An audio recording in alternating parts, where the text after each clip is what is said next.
All right.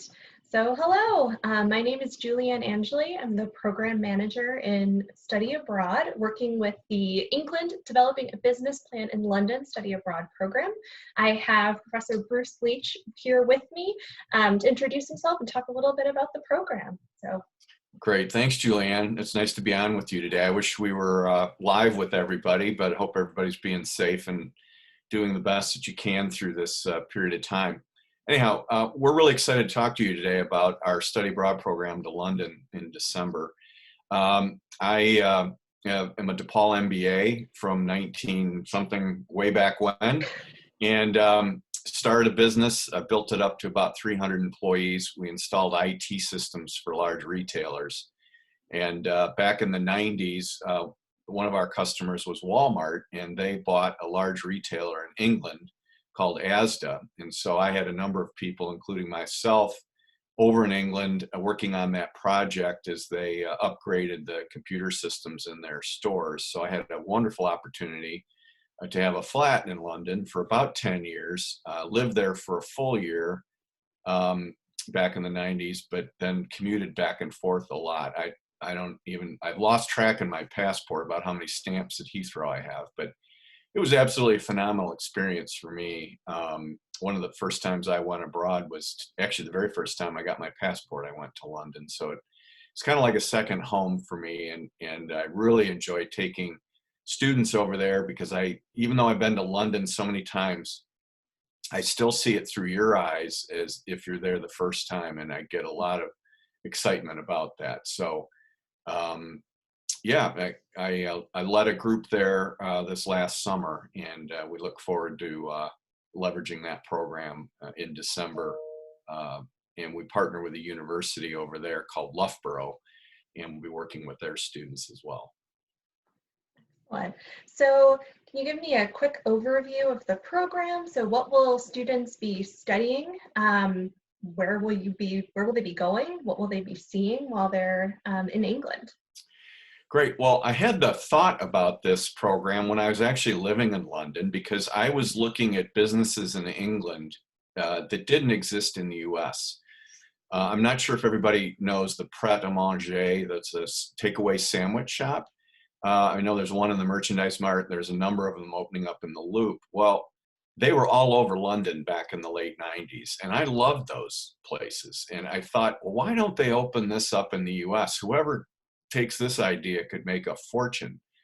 Well, sure enough, I think at the time McDonald's had the franchise rights to Pret and was going to bring them to the US, but they were also expanding Qdoba at the time, and they let the rights to Pret expire. And I'm not sure the full story, but I think another company picked it up, and now they're everywhere. So my idea is that we could take a group of students to London and look around London for business ideas that don't exist in the US. It could be another sandwich shop that's unique, or a coffee shop, or high-end tea, because those people are into tea, and we're still not into tea in the US. And I think there's angles on that. And so we look at those business models, we talk about it, and then we write up a little business plan. And then when we come back, we kind of pitch that plan to some friends of mine that kind of act like Shark Tank once we're back in the US. And a couple of the ideas from last summer, we got some people interested in starting a business, and a couple of friends of mine were interested in maybe putting some money into those businesses. So it's a really exciting, opportunity for you to come up with a business idea and then develop it further. Fantastic. So when students aren't in the classroom or aren't going on these business visits, what other cultural activities are part of the program? Well, again, London is definitely one of my favorite towns. There's so much to do. We're staying right off Tottenham Court Road in a hotel called St. Giles, and their location is absolutely spectacular. You can pretty much walk to the theater district. You can walk to Buckingham Palace, Hyde Park, up and down Oxford Street, which is the main shopping street, very similar to State Street. and there's some very boutique-y streets, Bond Street, which would be similar to Oak Street in the Gold Coast in Chicago. And so the nice thing is you don't have to take a bus, you don't have to get on the tube for any of that. And one of the best things about London is just walking. It's safe. There's restaurants and pubs and cultural activities all within a 20-minute walk. Probably 80% of what tourists would want to see in London proper are within 20-minute walk of the hotel. So we're thrilled to be able to put you there. We could have stayed farther out, and but then we'd be having to get on the tube all the time, and we'll be on the tube anyways as we go over to a couple of our other locations for this program. But Heart of the Loop is just is spectacular. You want me to go into the out of London trips too, Julianne? Yeah, why not? Let's hear it. So so one day you get a hop on, hop off bus tour. It's a day I kind of let you have the whole day. So I'll give you some guidance on where to get off, and then I'm sure everybody's seen the double-decker buses in Chicago. It's the same thing, except they're real double-decker buses in London because they kind of invented them over there. But you can stop at the Palace, the Tower of London, the Tower Bridge, the Buckingham Palace, and so forth. So areas that would be a little farther to go from walking, you actually get on the bus so you're able to see things instead of being in the subway or the underground. And so that's a great full day. And then we'll have another full day where we'll have a private coach, and that'll take us out to the country, because part of the beauty of London is the country, even in December. In fact, December, I should say, is one of my favorite times to be there, because to be honest with you, you don't go to London for the weather. The last group I took in the summer, it got into the 90s the last few days. The Brits don't do air conditioning because they don't need it except for 5 or 6 days a year. And we happened to be there during that hot spell. And so it was a little warm. We got through it. Okay. But in the winter, it's very Charles Dickensy, meaning it's decked out, like the lights are incredible. It makes Michigan Avenue lights look like a warm-up act. I mean, they decorate their streets so beautifully. It's spectacular. And so, and usually in December, it never gets nearly as cold as it does in Chicago. So it'll probably be in the 40s, and we're walking everywhere and around London. So it's just a beautiful, light-filled experience at that time of year. But anyways, the day we are going to go out into the country, we'll go to Warwick Castle, which was a real medieval castle, very well preserved and a great story. We'll then head over to Shakespeare's country in Stratford upon Avon, see the house that he lived in, his family lived in. And then we'll finish our day at Oxford, which Oxford University is made up of a series of colleges. Each college has kind of a unique campus with a central courtyard, and you just feel more intelligent when you're in Oxford. So I want you all to have that great experience as well. And then we'll be back that day. A separate day, we do half a day, we go to Windsor. Windsor is where the last royal wedding was. It's an official residence of the Queen. It's kind of in the suburbs of London, if you will. We'll take a train out there and back and give you half a day to do that. And then we break up another half day here and half day there for you to just go off and explore London on your own. The British Museum is about a block away from the hotel. Fantastic spot to visit. Free admission, which is incredible. And then you can also walk up and down Oxford Street, which isn't free because there's lots of shops and you can get in trouble there pretty quickly. Lots of things to buy. So that's kind of the overview of the touring part. One last piece I was going to mention is we're partnering with Loughborough, as I'd said earlier in my comments. And Loughborough has a startup campus. A lot of their faculty and students that are interested in starting businesses all are operating at a facility in East London, and they've repurposed the old Olympic grounds from when London hosted in 2012. And so we take the tube over there. It's about a half hour, so it'll give you the whole tube experience. but it gets you out of London on the east side where a lot of the growth is, and Olympic rings are still there. A lot of the athletic facilities from the Olympics are there. And then they've got this whole startup scene. There's like 300 or 400 companies starting businesses over there, and their students are right immersed in all of that.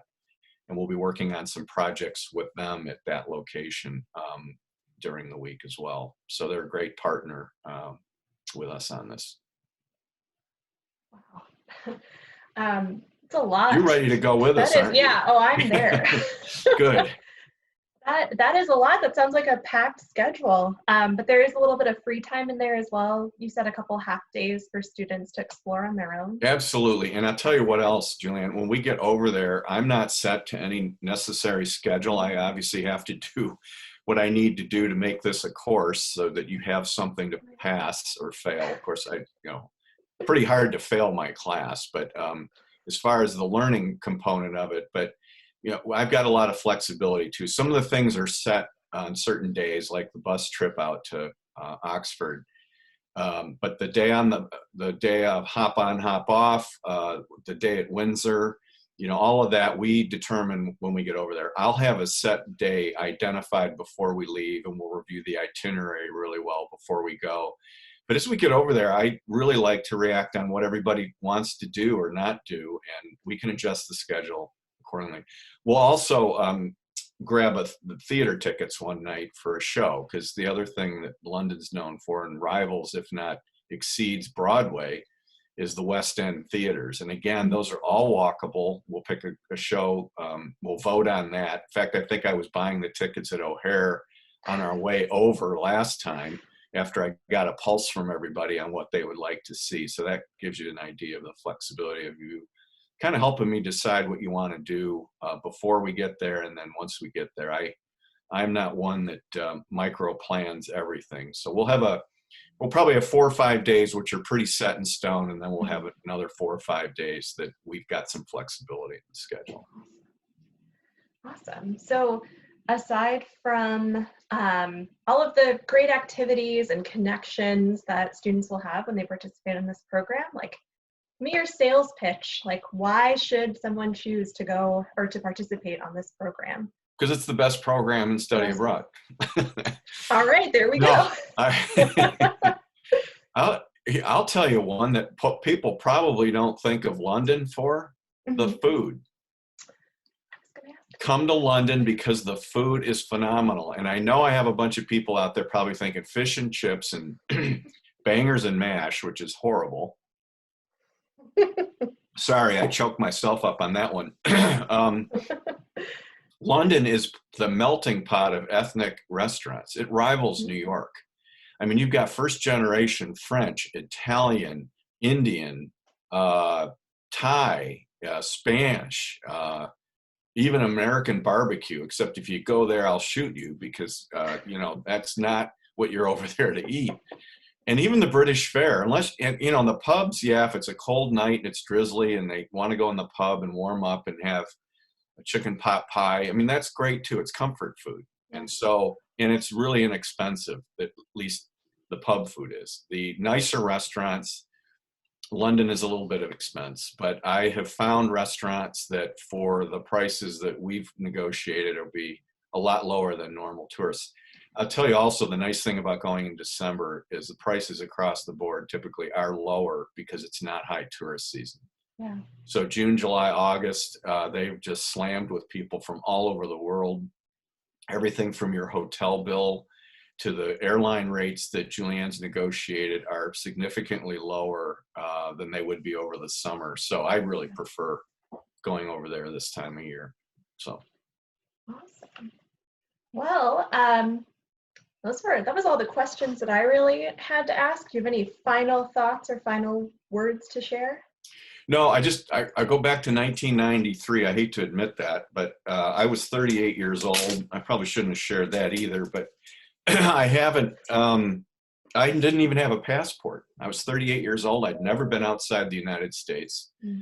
I had a business that was supporting retailers all over the country. So I was traveling Monday through Friday to some, godforsaken places like Toledo, Ohio. I hope I didn't offend anybody, but So the last thing I wanted to do was get on an airplane for a vacation, right? So everybody goes, "Oh, I can't believe you haven't never been outside the United States." Well, I think I was in Canada a couple times, which probably doesn't really count. Back then, you didn't need a passport to go to Canada. And so I got this call from a guy at Blockbuster Video. If anybody remembers Blockbuster Video, they're now done, but they had bought a British retailer, and they were a British video store chain, and they were a customer of mine. And the guy called me up and said, "Bruce, if you could do in England what you did in the US, your business would do really well over here." I said, "Well, Joe, I don't even have a passport." And he says, "Well, get one and come over here and visit me." Well, that's how I ended up in London for the very first time, and fell in love with it, and have had a great experience. My son was over there recently. He works for AC Nielsen, and he just got back from working in London for 4 years for AC Nielsen, and he's got a whole group of friends over on the east side. Showed me a new part of London that tourists usually don't go to. And so now I make that part of our trip, because he showed me a side that the younger people in their 20s and 30s really enjoy, and that's a side of London I never saw. But now that's also on our tour. So as many years as I've gone back, I'm still finding places that I didn't know exist in London. So it was way more than a wrap up, but those are kind of taking you back to the beginning of my story, and what I hope people will also enjoy if and when you come on our program. Well, great. Thank you so much for your time, sharing a little bit more about the England Developing a Business Plan in London program that is running this December. And yeah, looking forward to making that happen. All right, Julianne. Well, all I have to say is cheers. Have a good day. Cheers, you too.